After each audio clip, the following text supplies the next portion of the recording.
Film ساز کرن جوہر کی ہٹ دھرمی، ابرار الحق کا مشہور گانا چوری کر لیا۔ پاکستان کے معروف گلوکار ابرار الحق نے بھارتی فلم میں اپنا ایک اور گانا کاپی کیے جانے پر بالی ووڈ کے پروڈیوسر کرن جوہر پر برہمی کا اظہار کیا ہے۔ اپنے ٹویٹر پیغام میں ابرار الحق نے مشہور گانے نچ پنجابن کو فروغ کرنے کی تردید کرتے ہوئے کہا کہ میں نے کسی بھی بھارتی فلم کو اپنے گانے کے حقوق فروخت نہیں کیے۔ ابرار الحق نے کہا، میں اپنے گانے کو بھارتی فلم میں استعمال کیے جانے پر ہٹ جانے کے لیے کورٹ جانے کا حق محفوظ رکھتا ہوں۔ گلوکار نے کہا کہ کرن جیسے پروڈیوسر کو میرا گانا کاپی نہیں کرنا چاہیے تھا۔ یہ میرا چھٹا گانا کاپی کیا جا رہا ہے جس کی ہرگز اجازت نہیں دوں گا۔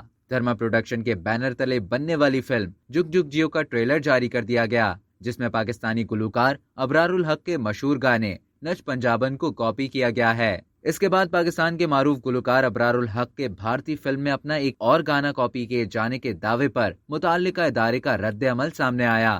متعدد انٹرٹینمنٹ لیبلز کو کنٹرول کرنے والی ایجنسی مووی باکس نے ٹویٹر پر ابرار الحق کی جانب سے بھارتی فلم جگ جگ جیو میں اپنا مشہور گانا نچ پنجابن کو کاپی کیے جانے کے دعوے پر اپنا بیان جاری کیا۔ مووی باکس نے اپنے بیان میں کہا کہ اس گانے کو ٹی سیریز کی طرف سے فلم جگ جگ جیو میں شامل کرنے کے لیے باضابطہ طور پر لائسنس دیا گیا ہے۔ کرن جوہر اور دھرما موویز کو اس گانے کو اپنی فلم میں استعمال کرنے کا قانونی حق حاصل ہے، اور ابرار الحق کی جانب سے اس حوالے سے کیا گیا ٹویٹ توہین آمیز اور مکمل طور پر ناقابل قبول ہے۔ ابرار الحق نے رد عمل میں کہا کہ کسی کو بھی گانے کا استعمال کرنے کا لائسنس نہیں دیا گیا۔